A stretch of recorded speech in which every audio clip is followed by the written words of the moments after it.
If your life feels like it's falling apart after 40, Carl Jung would say, good, it's supposed to. Most people are told that by 40 they should have it figured out. A stable career, a clear identity, a sense of direction. And yet, for many, something very different happens. Motivation fades. Achievements feel strangely hollow. The life you worked so hard to build no longer feels like it belongs to you. This moment is often labeled a midlife crisis, as if it were a malfunction, a personal failure, or a sign that time is running out. Carl Jung disagreed. He believed that everything before 40 was preparation, training, adaptation, and that what happens after, the confusion, the restlessness, the quiet despair, is not the end of life, but the moment it finally begins. According to Jung, this collapse is not a breakdown, it is an initiation. And if he was right, then what you may be experiencing right now is not something to escape, but something to understand. For the first half of life, we're trained to look outward. From childhood onward, we learn how to adapt, how to fit in, how to succeed within the structures that already exist.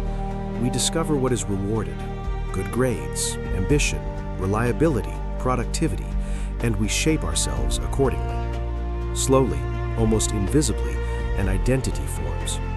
Carl Jung called this identity the persona. The persona is the mask we wear to function in society. It is not false in the sense of being a lie, it is necessary. Without it, we could not work, build relationships, or survive in the world. But the persona has one dangerous quality. The better it works, the easier it is to mistake it for who you truly are. By your 30s, you may have become very good at being the version of yourself the world expects. You know your role, you know how to perform it, you know how to receive approval. And from the outside, it may look like success, but inwardly, something subtle begins to happen.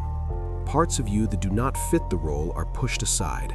Desires that feel impractical are postponed.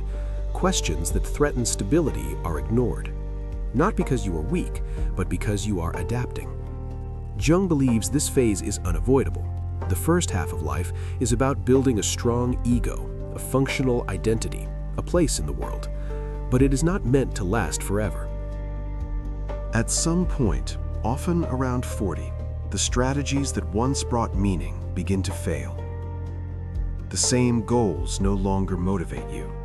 The same routines feel unbearable. The same achievements feel strangely empty. You may not be able to explain why. On paper, nothing is wrong, but internally, something is missing.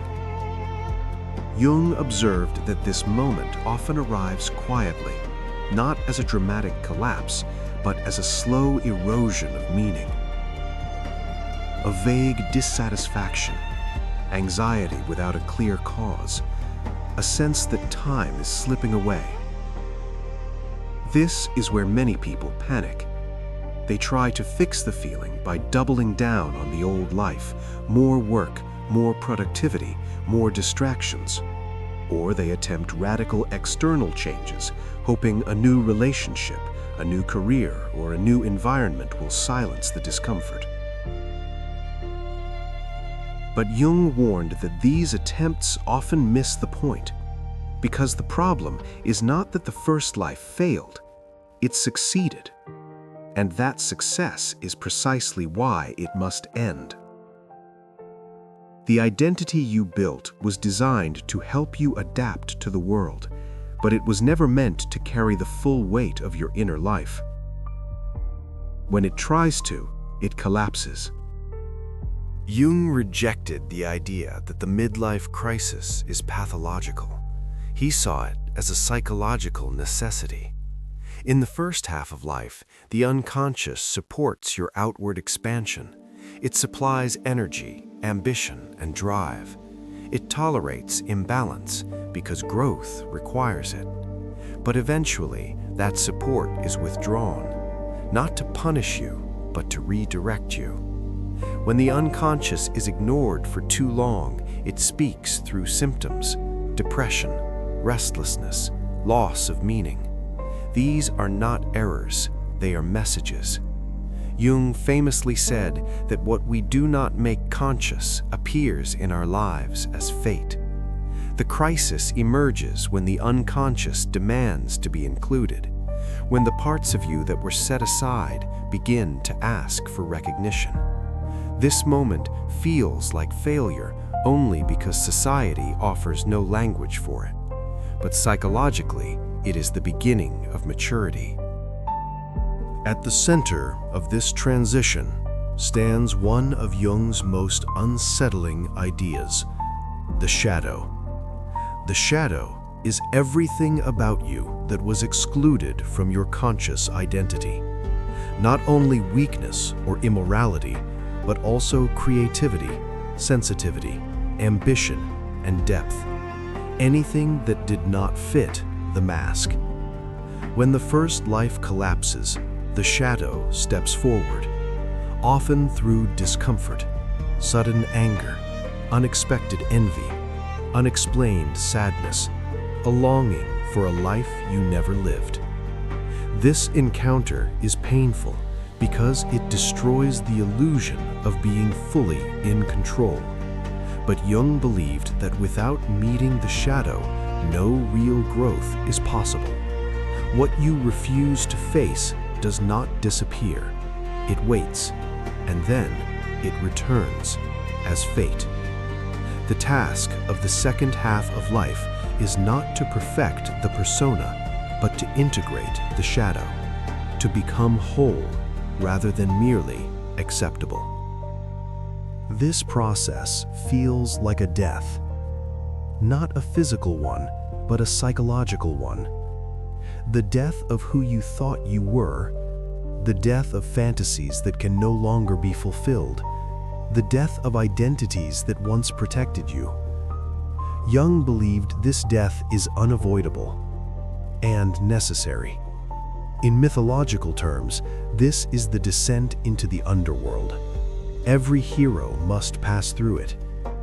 Modern life offers no rituals for this passage, so people experience it alone, confused, ashamed, and afraid. But the collapse is not the end of the story, it is the threshold. Carl Jung did not write these ideas from a distance. He lived them. In his late 30s and early 40s, Jung experienced a profound psychological breakdown following his break with Sigmund Freud. His professional identity collapsed, his intellectual foundation shattered. He was haunted by visions, dreams, and inner chaos. For years, Jung feared he was losing his mind. Instead of suppressing the experience, he chose to confront it. He recorded his visions, dialogued with his unconscious, and descended deliberately into his inner world. The result was what later became known as the Red Book, a record of his confrontation with the depths of the psyche. This period nearly destroyed him, but it also gave birth to his most important ideas. Jung emerged from this descent with a new understanding of the human soul, not as something to control, but as something to relate to. From this experience, Jung articulated his central concept: individuation. Individuation is the process of becoming who you truly are, not who you were conditioned to be. It does not begin in youth. It begins when the ego's dominance ends. In the second half of life, the goal is no longer expansion, achievement, or approval. The goal is integration. Meaning replaces ambition. Depth replaces speed. Wholeness replaces image. This does not mean abandoning the outer world. It means no longer mistaking it for the source of your identity. Jung warned that applying the values of the first half of life to the second leads to neurosis. You cannot measure inner growth with external metrics. The second life unfolds inwardly. It asks different questions. Who are you when no one is watching? What values remain when status fades? What part of you was never allowed to speak? These questions do not produce immediate answers. They produce depth. One of the greatest fears of midlife is the belief that time was wasted. Jung rejected this completely. Nothing was wasted. The first life was necessary. Without it, you would lack the strength, structure, and consciousness required to face the second. The pain you feel now is not evidence of failure. It is evidence that growth is still possible. Life does not truly begin at 40 because youth was meaningless. It begins because illusion can no longer sustain you. At this point, life stops lying. It demands honesty, not comfort, not certainty, but truth. And if you accept this demand, Jung believed, the second half of life can become not smaller, but deeper, not louder, but more real. Life does not end at 40. It finally asks you to become whole.